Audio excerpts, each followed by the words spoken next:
আসসালামু আলাইকুম মুসলিম ভাই ও বোনেরা, আজকের আলোচনার বিষয় হল উজুর প্রকার ভেদ। আসলে উজু তিন প্রকার: ফরজ, ওয়াজিব ও মুস্তাহাব।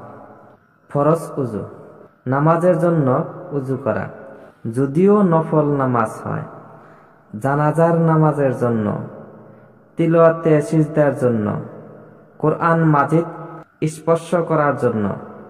যদিও একটি মাত্র আয়াত হয়, তবু উজু করা ফরজ। ওয়াজিব উজু, কাবা শরীফ তাওয়াফ করার জন্য উজু করা। মুস্তাহাব উজু, উজু সহকারে নিদ্রা যাওয়ার জন্য, নিদ্রা থেকে জাগ্রত হওয়ার পর।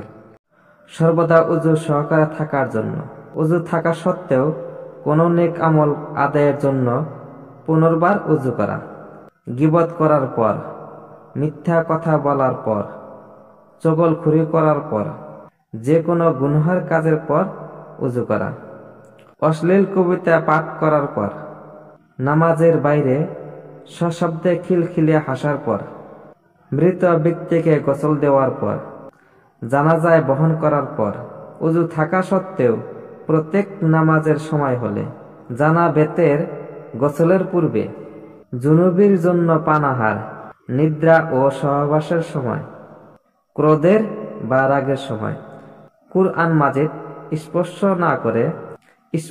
না করে কুরআন মাজিদ তেলাওয়াত করার জন্য, হাদিস পড়ার জন্য, হাদিস বর্ণনা করার জন্য, দিন ইসলাম শিক্ষা দেওয়ার জন্য, আজান দেওয়ার জন্য, একামত দেওয়ার জন্য, খুতবা পাঠের জন্য, মহানবী সাল্লাল্লাহু আলাইহি সাল্লামের মাজার মোবারক জিয়ারত করার জন্য, আরাফার ময়দানে অবস্থান করার জন্য, সাফা ও মারওয়ার মধ্যে সাই করার জন্য, উটের গোস্ত খাওয়ার পর, ফিকাবিদ ইমানগণের মতানৈক্য থেকে মুক্ত হওয়ার জন্য, যেমন কোনো নারীকে স্পর্শ করার পর।